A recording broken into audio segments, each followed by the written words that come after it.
आध्यात्मिक मतलब सुख दुख का परिचय,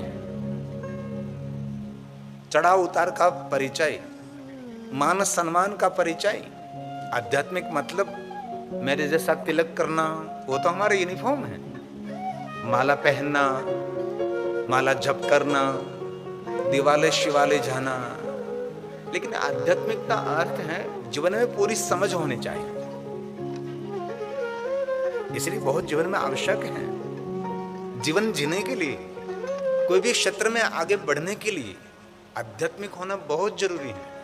मैं बहुत बड़े बड़े उद्योगपति को मिला हूं, बहुत बड़े राजकीय क्षेत्र में, सामाजिक क्षेत्र में बहुत सारे विद्वानों को मैं मिल चुका हूं, लेकिन जितने बहुत पहुंचे हुए लोगों को मैं मिला, तब उसके जीवन में मैंने आध्यात्मिकता देखी, परमात्मा के प्रति उसका अनाहद प्रेम भी देखा।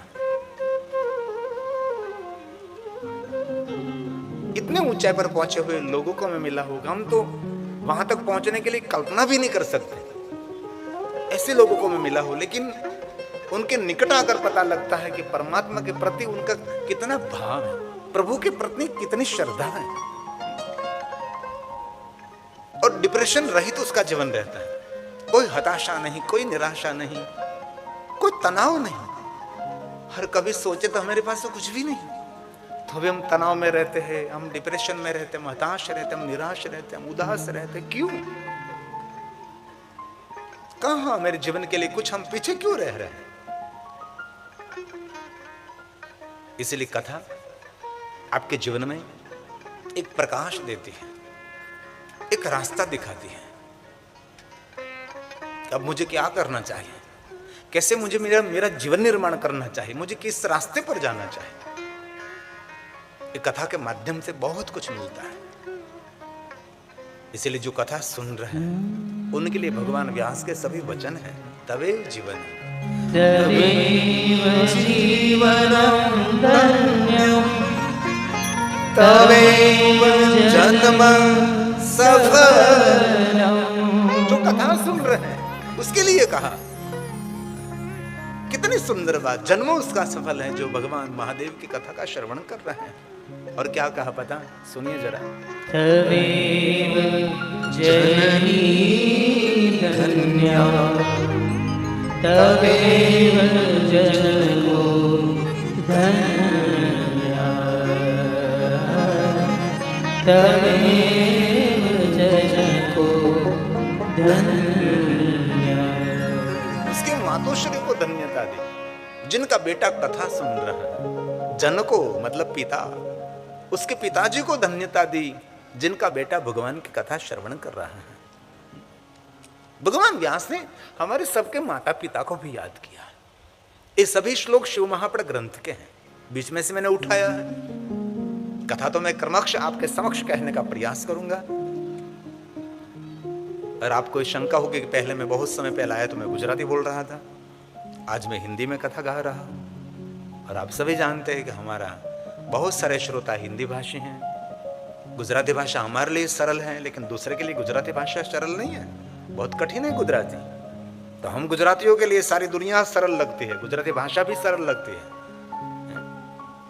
जहां जहां वसे गुजराती, तहां तहां वसे गुजरात। लेकिन बहुत कठिन भाषा है, इसलिए आपके मोबाइल में गिरी बापू ऑफिशियल यूट्यूब चैनल में हमारे गुजराती श्रोता तो हैं, लेकिन बहुत सारे गुजरात से बाहर जो रहते हैं हमारे श्रोता हैं। अभी हमने कथा पूर्ण की यहाँ तरफ में, तो वहाँ बहुत सारा मैं गुजराती भाषा का प्रयोग करता था। रबारी समाज की सुंदर व्यवस्था थी। यहाँ वाड़ीनाथ महादेव का सुंदर शिवालय उसने निर्माण किया। जयरामगिरी जी महाराज उसके महंत शरीर हैं। और ये शिवलिंग की पहली पूजा हमारे देश के माननीय वड़ा प्रधान नरेंद्र भाई मोदी ने की। और सुंदर 1100 सुंदर यज्ञ व्यवस्था थी। 15,000 लोग यज्ञ में बैठे थे। और हमारे डाया भाई भरवाड़ वो परिवार इस कथा के मुख्य जजमान श्री रहे हैं। और बहुत बड़ी संख्या में, बहुत बड़े रूप में व्यवस्था थी। कम से कम 15-20 हजार, कम से कम 10, 12 के 15 के 20,000 लाख लोग इकट्ठे हुए थे।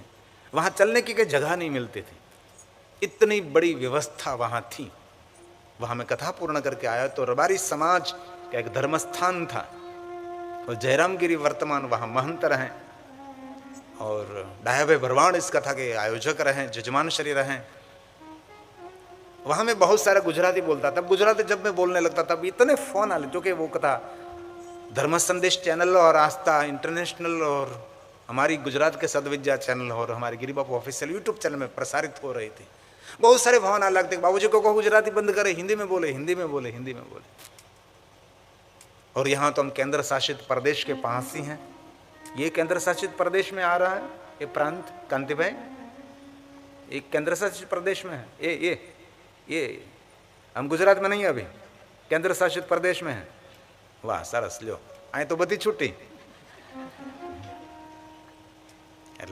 मैं ऐसा नहीं कह रहा हूँ, आप समझने में गलती मत करें। हमारी सेलबस में कथा थी तो 31 सेलबस में थी, 31 दिसंबर थी। तो किसी का फोन आया कि बाबू क्या छो तुम? मैं कीधु सेलबस में। मन के तमे पहुंची गया? मैं कीधु मारा रोया कथा चाले छे। मैं कीधु हुआ कथा करवा माटे आव्यो छुं, 31 मनाववा माटे नथी आव्यो। घણા ઘણા શહેરનો લોકો એ દ્રષ્ટિથી ન જોવે। બોલો, हमारे दीव, दमन ने गोवा, हमारे सौराष्ट्र में आओ तो दीव, वह पंचेश्वर महादेव का सुंदर प्राचीन पांडव स्थापित शिवलिंग है।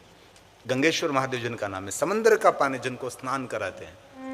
बहुत समय पोर्टुगल के जजमान श्री के द्वारा हमने बहुत बड़े रूप में वहां शिव महापुराण कथा का गायन किया था। ये जो अभी टेलीविजन में देख रहे हैं ना, ये पांडव स्थापित है। पहला शिवलिंग बहुत बड़ा है, दूसरा उससे छोटा, उससे छोटा, उससे छोटा। जैसे भाइयों की कद व्यवस्था, उम्र व्यवस्था, वैसे ही शिवलिंग स्थापित है।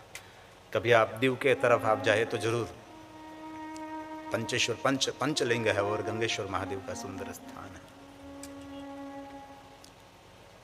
तो मैं आपके समक्ष मेरी राष्ट्रभाषा हिंदी में शिव महापुराण कथा कहने का प्रयास करूंगा और थोड़ी थोड़ी गुजराती, जरूर हमारी मातृभाषा गुजराती है और जन्म से भी गुजराती हूँ, मेरी मातृभाषा भी गुजराती है और मैं गुजरात में रहता हूँ। ये भी हमारे लिए गौरव है।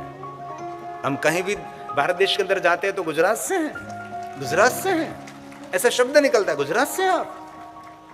पता नहीं गुजरात में क्या है, उसके मुस्के से शब्द निकलने लगता है, गुजरात से आप।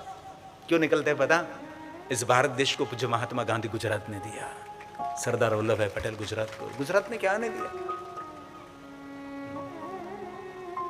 और वर्तमान युग में हमारे तीर्थों का डेवलपिंग हो रहा है। आज इतनी सफलता हो रही है, महाकालेश्वर महादेव से लेकर काशी विश्वनाथ से लेकर राम मंदिर से लेकर किस तीर्थ को हम याद करें, छोटे मोटे सभी तीर्थ। कच्छ में जाओ, आशापुरा, कितनी सुंदर सुविधा व्यवस्था। इस कोई तो कर रहा होगा, किसी का मार्गदर्शन तो होगा, कोई पक्ष की बात नहीं कर रहा हो, लेकिन जो काम है इस काम को तो जरूर याद करना चाहिए। कुछ तो हो रहा है भारत देश के अंदर, कुछ अच्छा हो रहा है। गौरव की बात है ना, गौरव की बात है। इसलिए शिव महापुराण ग्रंथ में जो शिव महापुराण कथा श्रवण करते हैं उसको भी धन्यता दी, उसके जन्म को सफल माना। जननी धन्य है, जन को धन्य है। और बाद में कहा आपकी कुल को मैं प्रणाम करता हूँ। व्यास भगवान कहते हैं कि मैं तो सिर्फ मध्यस्थी हूँ, मैं एक टीचर हूँ, मैं एक शिक्षक हूँ। मैंने जो आचार्यों के पास है शिव महापुराण ग्रंथ को पढ़ा, मैंने जो अभ्यास किया, मैंने जो कुछ पाया इसमें से, मैं कुछ जो बोल रहा हूँ सर्व सिद्धांत निष्पन्नम, जो मैं आपके समक्ष कहने का प्रयास कर, सब कुछ व्यास भगवान का प्रसाद है। ये व्यासपीठ भगवान व्यास की गद्दी है। ऐसा कभी नहीं मानना आप छोटे हैं मैं बड़ा हूं, आपके साथ में मैं हूं। एक व्यवस्था है, यहाँ की कोई ऊर्जा है, यहाँ का कोई पावर है।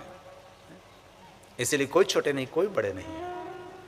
ये जो कुछ है भगवान व्यास जी के वचन है। हमारे कुल को प्रणाम किया है। जो महादेव की कथा सुन रहे हैं उसके पूर्वजों को भगवान व्यास जी ने याद किया है। तमेव कुलमुत्कृष्टं सत्यम सत्यम संशयः। मैं सत्य कहता हूँ, मैं सत्य कहता हूँ, मैं सत्य कहता हूँ। क्यों सत्य कहते हैं? कि जो कथा सुन रहे हैं, जो कथा सुन रहे हैं उसके लिए कहा है। इसमें कोई संशय नहीं है, इसलिए शब्द दिया संशय। क्योंकि मनुष्य का एक स्वभाव रहता है ना, संशयशील प्राणी है, अनुसरणीय अनुकरणीय है। ये मनुष्य जाति ऐसी है, दूसरे जैसा बनने का प्रयास करते, ये मनुष्य है। कभी समझ में नहीं आती बात। कोई आपने पशु ऐसे नहीं देखे कि दूसरे जैसा दिखाने का प्रयास करते हैं। कोई पक्षी हमने नहीं देखा कि उसके जैसा बनने का प्रयास करते हैं। लेकिन मनुष्य एक ऐसा प्राणी है जो भगवान ने दिया है, उनके जैसा प्रयास नहीं करते हैं और दूसरों के जैसा बनने का प्रयास करते हैं। संशयशील, अनुसरणीय, अनुकरणीय। जो महापुरुषों का संग करे तो वो महान आत्मा बन जाएगा। लेकिन जीवन में सत्संग कम रहता है, कुसंग ज्यादा रहता है। हर कोई व्यक्ति के जीवन में कुसंग ही ज्यादा है। सत्संग तो कितनी देर तक, बस 3 घंटे रहेंगे सत्संग। बहुत बार कथा में कथा सुनते घर के अंदर, अथवा घर के अंदर कोई सुंदर सुंदर श्रेष्ठ बातें सुन रहे और सुना रहे, तब सत्संग। ताकि ज्यादातर तो लोग दुनिया में कुसंगी ही रहते हैं। उसके साथ हम सबको रहना है। घनघोर जंगल में चंदन के वृक्ष तो बहुत कम होते हैं ना, जो महक फैला रहा है, दूसरों को शीतलता दे रहा है। ऐसे तो बहुत कम वृक्ष मिलेंगे। ज्यादातर तो जंगल झाड़ी में ऐसे भांति भांति के वृक्ष रहेंगे। सुंदर फूलों का बाग है तो इसमें फूलों की संख्या कम रहती है। गुलाब का बाग है तो गुलाब के पुष्पों की संख्या कम रहती है। उससे मात्रा में देखे तो बहुत सारे कांटे रहते हैं। इनमें सुरक्षित रहना है। इसलिए जीवन में ज्यादा कुसंग रहता है, सत्संग बहुत कम रहता है। इसलिए कहा श्रेष्ठ लोगों का संग करें, जो कथा सुनते हैं, जो कथा के बारे में जो भगवान व्यास ने कहा, जो धन्यता दी, उसके बारे में कोई संशय नहीं करना। मैं आपके कुल को प्रणाम करता हूँ, पिताजी को प्रणाम करता हूँ, कि मातुश्री को प्रणाम करता हूँ, आपको मैं धन्यता दे रहा हूँ। और अंत में कहा जिनके हृदय में महादेव की भक्ति, जिनके हृदय में शिव भक्ति अंकुरित हुई है, उसका जन्म लेना धन्य है, उसका जीवन धन्य है। लेकिन हिमालय पहाड़ की चट्टानों को तोड़कर धीरे धीरे धरती पर उतरी। किसी ने डैम बना दिया, किसी ने रोकने का प्रयास किया, लेकिन गंगा नहीं रुकी, क्योंकि गंगा का लक्ष्य था सागर, समंदर तक मिलना उसका लक्ष्य था। तो हमारे जीवन में भी मान अपमान, कीर्ति अपकीर्ति बहुत कुछ रहेगा, कभी बीमारी, कभी आरोग्य, बहुत कुछ। लेकिन हमारा जीवन का लक्ष्य शिव प्राप्ति भवे, महादेव तक पहुंचना है, बस शिव तक पहुंचना है। ये हमारा लक्ष्य है। हमारा लक्ष्य संसार नहीं है, संसार को बनाने वाला हमारा लक्ष्य है। हमारा लक्ष्य हमारा व्यवहार नहीं है, वो तो जीवन में बहुत आवश्यक भी, जरूरी भी है। इसलिए जीवन एक नदी है, जीवन एक सरिता है। एक किनारे से कभी नहीं चलती। कभी रोज अपने जीवन में लिए मान नहीं रहता, कभी अपमान भी होता है। आरोग्य रोज के लिए नहीं रहता, कभी भी आरोग्य बिगड़ भी सकता है। परिवार में रोज के लिए सुख शांति नहीं रहती, कभी अशांति भी परिवार में हो सकती है। पुत्र आपके व्यवहार में रोज नहीं रहते, कभी आपसे भी विपरीत पुत्र चलेगा, पुत्री चलेगी। कभी हताशा, कभी निराशा। ये जीवन है। इसमें भी आपके हृदय में जैसे तालाब में कमल खिला रहता है, वैसे आपको भी परमात्मा की दुनिया में खिलते हुए रहना है। उसको जीवन कहा है। और जीवन में सब कुछ हार जाओ, कोई बात नहीं, फिर मिलेगा।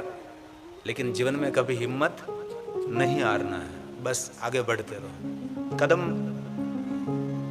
आगे ही चलाते रहो। राम जी वन में गए थे तो कांटे कंकर नहीं मिले होंगे, जंगल में राक्षस नहीं मिले होंगे, रास्ता पार करने के लिए उसने कष्ट नहीं सहन किया होगा। कितने कष्ट, राम के जीवन का कष्ट जो हम कभी सुनते तो लगता है कि हमारे जीवन में तो कुछ है ही नहीं। कृष्ण के जीवन में देखे तो कितने विरोधी लोग, कितने दुश्मन, कदम कदम पर शत्रु।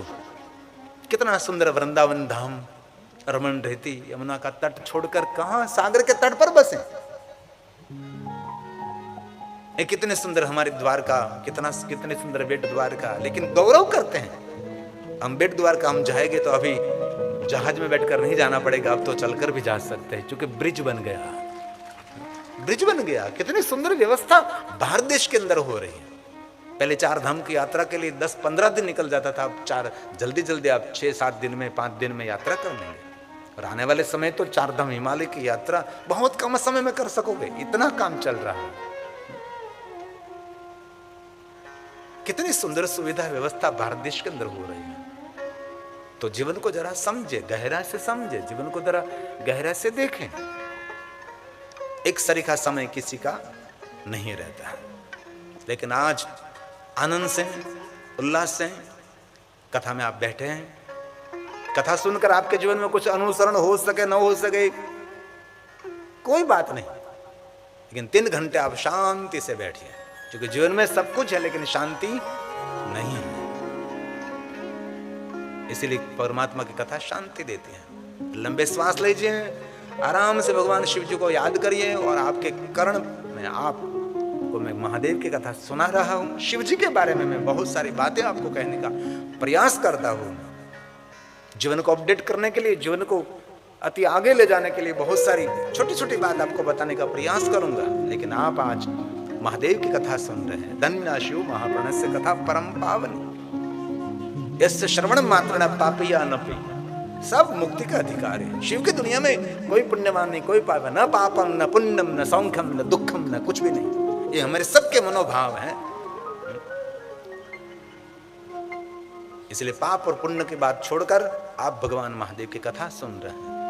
आप मुक्त आत्मा है, कोई पुण्य आपका उदित हुआ है, इसलिए आप भगवान महादेव की कथा श्रवण कर रहे हैं। कभी कभी तो स्वयं के प्रति गौरव करना चाहिए कि मैं आज मेरे बहुत सारे कारोबार को छोड़कर मैं भगवान की कथा सुन रहा हूं, मैं भगवान की कथा में बैठा हूं। 3 घंटे में मन को एकाग्र करके पंचाक्षर मंत्र के जाप करते करते मैं महादेव की कथा श्रवण करूं। ये भी जीवन में बहुत जरूरी है, बहुत आवश्यक है। हम तो गांव गांव शहर शहर में निरंतर कथाएं गाते रहते हैं। वहां गए तो इतनी ठंडी थी, तो यहां भी समुद्र का तट है तो ठंडी कम लगती है। वातावरण, आबोहवा, वार्तालाप, भाषा, बहुत कुछ बदल सकता है, लेकिन कथा कहने का भी आनंद भी मिलता है, कथा सुनने का भी आनंद मिलता है। इसलिए सदाशिव महास्थानम परम धाम परम पदम, जहां बैठे शिव जी का स्थान है, परम धाम परम पद देने वाला स्थान है। जिस भूमि पर आप बैठे, जहां बैठे, ये आपकी तपस्थली है। भले कोई नीचे बैठा, कोई कुर्सी पर बैठा, कोई सोफा पर बैठा, जहां जहां जहां जगह मिले वहां बैठे, लेकिन आप बैठे भगवान के छत्र छाया में, आप बैठे प्रभु के सानिध्य में बैठे। 3 घंटे कोई मनुष्य के नाम से नहीं बैठे आप 3 घंटे महादेव के नाम पर बैठे। ये आपका तप है, आपकी साधना है, आपका अनुष्ठान है, आपकी उपासना है। इसलिए जीवन को कृतार्थ माने, कृतार्थ हम पुनः पुनः पुनः पुनः हमने जीवन को हम कृतार्थ मानते, हम धन्य मानते हैं। जो भगवान की कथा में बैठे, आप प्रभु की कथा हम श्रवण कर रहे हैं। इसलिए कहा धन्य धन्य कथा शंभो स्तवम धन्यो धन्य एवं यदा कर्णेन मात्रण शिवलोकम व्रजेन्वर। जो भगवान महादेव की कथा श्रवण करते हैं वो तो धन्य है। कथा तो पहले से धन्य है, शिव कृपा कर रहे हैं। जो कथा सुन रहा है उसके लिए कहा शिवलोकम, वो मनुष्य महादेव के लोक का अधिकारी रहेगा।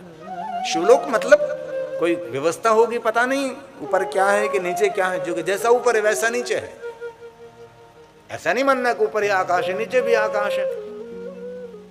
हम बहुत पहले वैनकोवर में गए थे, सीधा पाताल, लगभग 12 घंटे का फर्क था ना, 12 घंटे का फर्क, बोलो दिन रात्रि से भी ज्यादा फर्क। तो वहां हम पहुंचे थे वैनकोवर में, तो हम सोए रहते थे कि वैनकोवर में आए कि रैनकोवर में आए। आप सो रहे थे हम लोग। वहां भी आकाश था, क्योंकि धरती के पाताल में हो तो है, इसलिए हम कहते ऊपर है, जैसा ऊपर है वैसा नहीं चाहिए, वैसा जो कि पृथ्वी तो निरंतर अंतरिक्ष में घूम रही है। इसीलिए शिवलोक कहाँ है पता नहीं, लेकिन शिव महापुराण ग्रंथ में भगवान व्यास जी ने कहा है, जिनके हृदय में शिव के प्रति अनहद भक्ति और सबके प्रति कल्याण का भाव, उनको शिवलोक कहा है। हम लोग ऐसा मानते हैं कहीं विमान में बैठा कर ले जाएंगे, कहीं सुवर्ण की नगरी होगी, कहीं कुछ अच्छा होगा, पता नहीं है। कोई काशी जाते हैं तो फोटो भेजते हैं, कोई उज्जैन जाते तो फोटो भेजते, हिमालय पहाड़ में जाते तो फोटो भेजते हैं, लेकिन अभी तक कोई ऐसा नहीं कि शिवलोक में गया वहां से फोटो भेजे। कोई ऐसा नहीं मनुष्य जो नरक में गया वहां से कोई फोटो भेजी। इसलिए रोज में भगवान को कहते, भगवान इतने स्मार्ट मोबाइल सबके लोग के पास आ गए, कोई मनुष्य पर तो कृपा करो कि स्मार्ट मोबाइल लेकर आपके लोक में पधारे और वहां से स्मार्ट मोबाइल से स्मार्ट फोटो भेजें। लेकिन हुआ ही नहीं, वो बात तो बनती ही नहीं। इसीलिए शिवलोक और जगह पर है नहीं है, पता नहीं है, मेरे शास्त्रों में जरूर उसका वर्णन है। लेकिन जिनके हृदय में सबके प्रति सुख का भाव, सबके प्रति कल्याण का भाव, शत्रु के प्रति भी आपके हृदय में सुख का भाव होना चाहिए। जीवन का आनंद लूटना है तो, बाकी उदास रहना, निराश रहना है, दूसरा का सुख देकर दुखी रहना है तो रहो। सुखी होने के लिए श्रेष्ठ मार्ग है सबके प्रति कल्याण का भाव, सबके प्रति सुख का भाव, सबके प्रति गति और प्रगति का भाव। किसी की संपत्ति को देखकर मन प्रसन्न होना चाहिए, किसकी पद पदवी, मान सम्मान, ऊंचाई, ज्ञान, भक्ति को देखकर, किसी का रूप रंग स्वरूप को देखकर प्रसन्न रहना चाहिए। उसको शिवलोक कहा है। शिव शब्द का अर्थ है कल्याण, दूसरों के प्रति संपूर्ण कल्याण का भाव, उसको शिवलोक कहा है। इसलिए आप आस्यम प्रयास करेंगे, जो आपका अहित कर रहा है, आपका बहुत अहित कर रहा है, उसके प्रति भी कल्याण का भाव की ऊर्जा प्रकट करें, वाइब्रेशन प्रकट करें। आजकल रिक्की परंपरा जो ऊर्जा भेज रहा है, नेगेटिविटी भेज रहे हैं, पॉजिटिविटी भेज रहे हैं। जीवन का आनंद कहां से मिल रहा है बहुत लोगों को पता नहीं। कथा भी एक जीवन का एक आनंद का एक छोटा सा पार्ट है। यहां हम धन संपत्ति वैभव की अपेक्षा करके नहीं बैठे, यहां हम बैठे हैं शिव प्राप्ति भवे। क्यों बैठे हैं? श्रवण प्रीति ही लालचा, भगवान की कथा सुनने की प्रीति हमारी, हमारा भाव एक प्रभु की हम कथा सुन रहे हैं। और कथा कहने वाला भी ऐसा दृढ़ निश्चय करके बैठे हैं। मैं सिद्धांत के साथ कहूंगा, मनुष्य मात्र के हित के लिए, जगत मात्र के हित के, लोक का नाम हित कामया, जगत पर उपकार करने के लिए, जगत का सुख करने के लिए, उच्च श्रेष्ठ मार्गदर्शन देने के लिए, कुछ लुटाने के लिए मैं यहां बैठा हूं, ऐसा भाव प्रकट करना चाहिए। और कथा सुनकर क्या मिलता है पता नहीं, लेकिन कुछ तो मिलता है। शिवपुराण ग्रंथ में तो कहा, रासो यद पुण्यम अग्निष्टोम शतेन च तत्पुण्यम लभते शंभु कथा श्रवण मात्रतः। ये तो कहा महात्मा, एक भी कथा सुनते उसको रासो यज्ञ का पुण्य मिलता है। राजा महाराजा पहले करते थे, अब तो कोई राजा नहीं रहा। पहले तो बड़े बड़े यज्ञ भी होते थे, रासो यज्ञ जो युधिष्ठिर ने किया था। इसमें सब अपनी अपनी सेवा संभाल रहे। जैसे कथा का आयोजन किया नवीन भाई ने, तो छोटे छोटे सेवा भाई, चलो मैं इतना योगदान करूंगा, मैं इतना योगदान करूंगा, मैं ये करूंगा, ये करूंगा, ये करूंगा। वहां हमारी क्योंकि कथा रहती है, वहां सभी कथाओं में भोजन प्रसाद की सुविधा रहती है। अभी मैं यहाँ तरफ कथा करके आया तो 24 कलाक लोग खाते थे, कभी रसों के बंद ही नहीं रहता था। इतना एक तपेला मैंने देखा तो एक तपेले में 20,000 लोगों की सब्जी बनती थी। हम इसके पड़े थे उसमें डूब जाएंगे हम, इतना बड़ा तपेला। गुजराती में कहूँ तो एक तपेला में 20,000 लोगों નું શાક था एक साथ। 20,000 माणसों एक तपेला में जमी ले। विचार तो करो। ये तो खाली શાક ની વાત કરો, દાળ કેટલી હશે, ભાત કેટલા હશે, સંભારો કેટલો હશે, તમે વિચાર કરો। પૂરી કેટલી બનતી છે, રોટલી કેટલી બનતી છે, ગુંદી ગાંઠિયા ટ્રેક્ટર ભરી ભરી ગાંઠિયા पहले जेसीबी થી ભરતા હતા। हम ધૂળ ભરે, એમ પેલું જેસીબી આવે ને પેલું પાવડા જેવું, એનાથી આમ ગાંઠિયા ભરે। વિચાર તો કરો તમે, કેટલી મોટી ભોજનની વ્યવસ્થા। लेकिन दक्षिण गुजरात में थोड़ा सा हम पीछे रह जाते हैं, यहां बहुत थोड़ा पीछे रहते हैं। यहां धन तो बहुत है, लेकिन हृदय से धन्यवाद लोग कम है। यहां मैं स्पष्ट भाष्य हूं। अपने बेटे और बेटी के विवाह में वो करोड़ों का भोजन व्यवस्था कर देंगे। यहाँ के लोगों को मैंने देखा, 5,000 की मैंने लग्न विवाह पत्रिका देखे यहाँ के लोगों की। जरूर करना चाहिए सब कुछ, लेकिन ऐसा भगवत कार्य हो रहा है, वहां जो कभी महाप्रसाद हो जाए तो बोलबाला हो जाए। लेकिन कम लोग मिलेंगे इस विस्तार में, आपको बहुत कम लोग मिलेंगे। एक कथा में पूर्ण करके मैं जाऊंगा कच्छ में, फरादी में।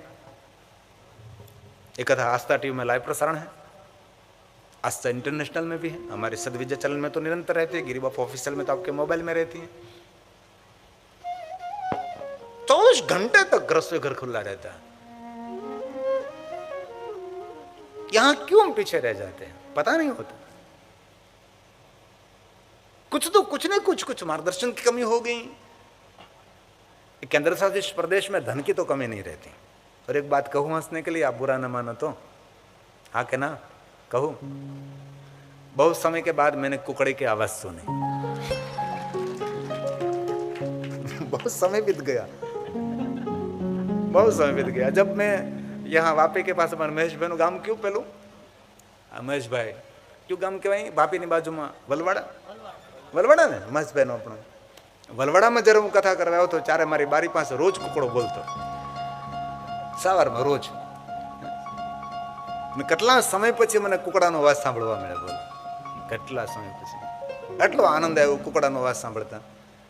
આનંદ આવ્યો એટલે મને માતા બહુસરની યાદ આવી ભાઈ, નવદુર્ગાની યાદ આવી કુકડાનો અવાજ સાંભળતા। બીજું ન યાદ આવે કે કુકડાનો અવાજ સાંભળતા।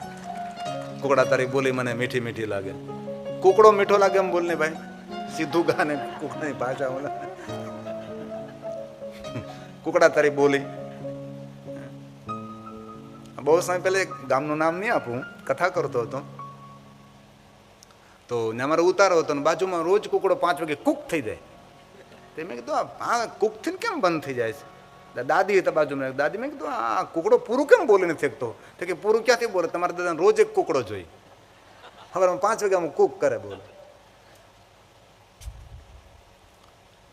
हिंसा करके अपने जीवन कभी आनंदित नहीं हो सकता। कथा सुनकर आपसे कुछ भी नहीं हो सके। अब शुद्ध शाकाहारी बनो बस, और कुछ भी आपसे ना हो सके तो बस इतना। और आप शुद्ध शाकाहारी है तो आपके साथ जो संग चल रहा है उसको प्रयास करके उसको शुद्ध शाकाहारी बनाए। तो राष्ट्र यज्ञ अभी तो कम हो गया, युधिष्ठिर ने किया था, तब सब ने अपने अपनी छोटी छोटी सेवा संभाल ली होगी। यहां भी संभाली होगी सेवा। इसमें एक सेवा बाकी रह गई थी, पतरावली उठाने की।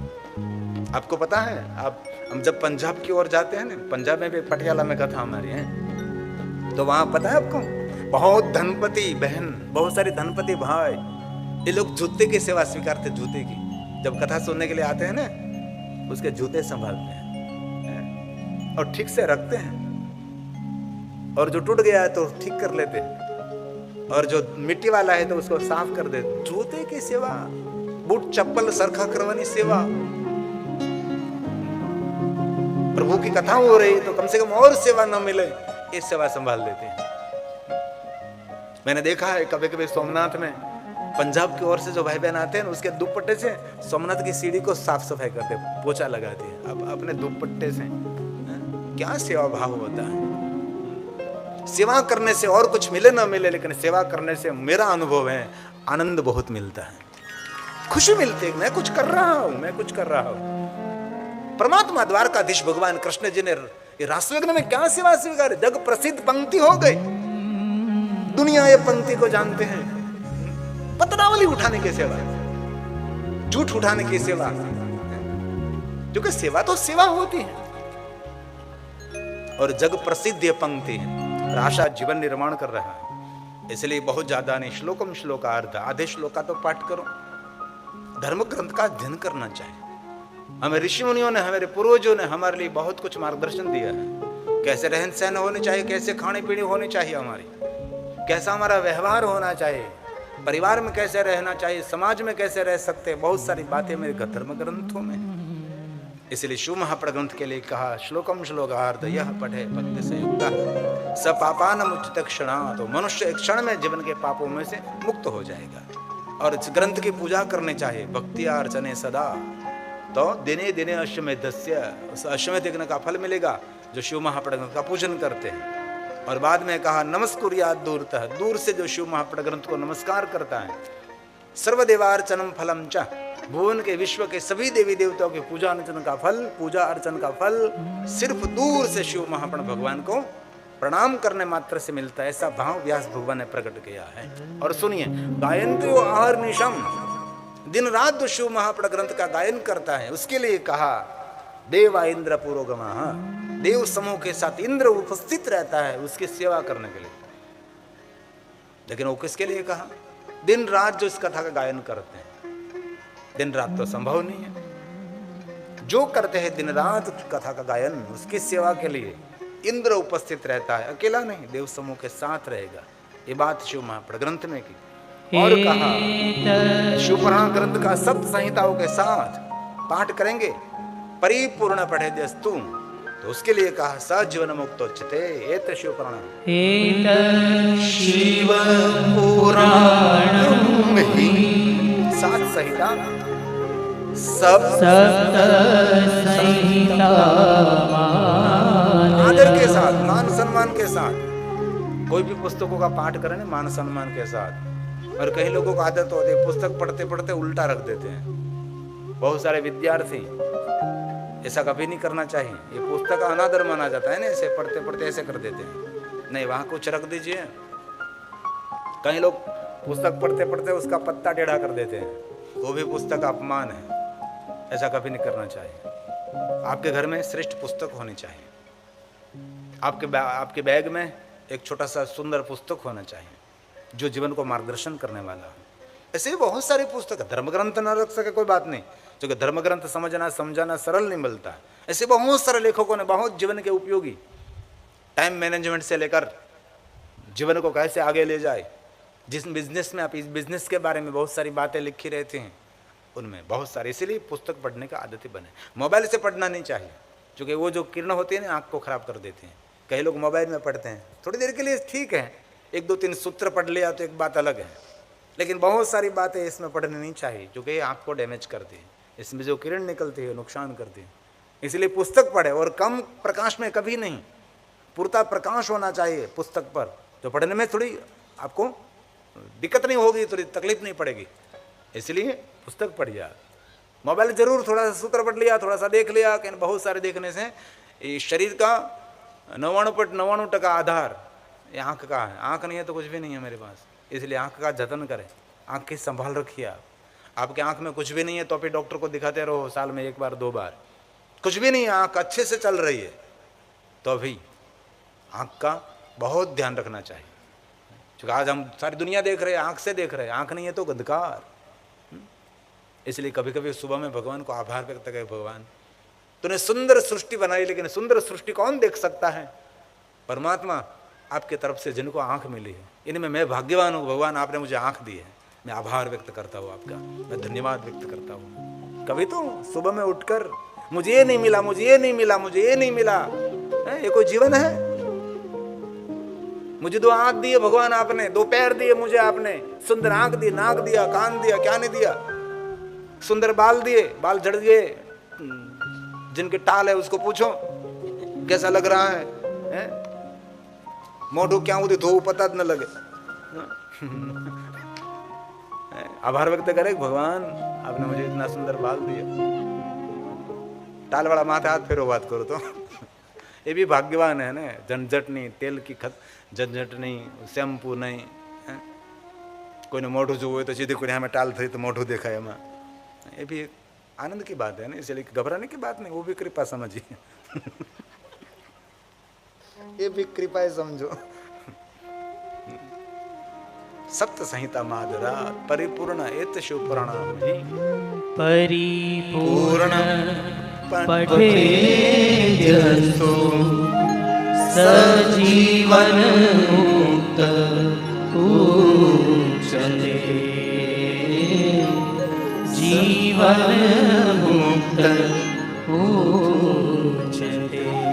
जो पुराणों का जीवन में अनुगमन करता है, जो पढ़ता है, जो जीवन में कुछ बात उतार लेता है, वो मनुष्य जीवन मुक्त है।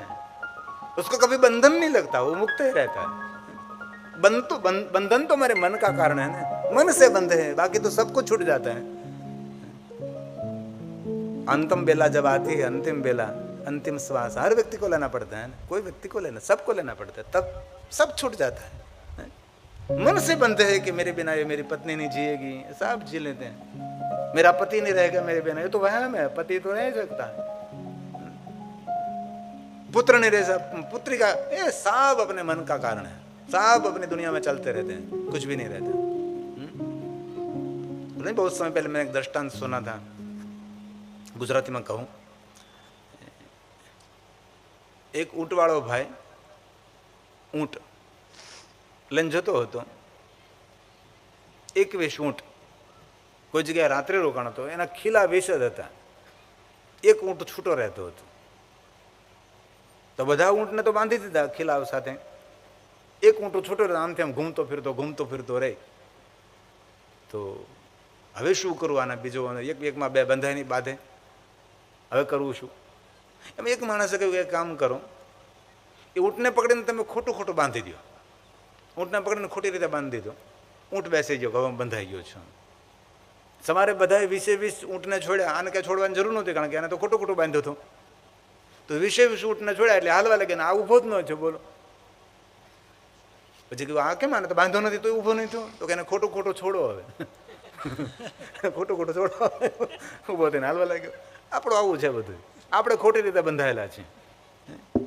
બાકી પહેલાં પણ દુનિયા ચાલતી હતી, અત્યારે પણ દુનિયા ચાલે છે ને આપણે નહીં હોય તો પણ આ પરિવારને દુનિયા ચાલતી રહેવાની છે. એટલે ભજન કરો, મજા કરો, આનંદ કરો. જે મળ્યું છે એનો આનંદ માણો, નથી મળ્યું પુરુષાર્થ કરો, પ્રયાસ કરો. ન મળે તો એ પણ પરમાत्मा कृपा समझो. हर पल आपके आनंदित होने चाहिए. नहीं मिला है उसका शौक क्यों कर रहे हैं? परमात्मा हमारे जीवन में जो कर रहा है सब कुछ हमारे हित के लिए होगा, हमारे मंगल और कल्याण के लिए होगा. इसलिए कभी घबराने की जरूरत नहीं है, कभी हताश निराश होने की जरूरत नहीं है.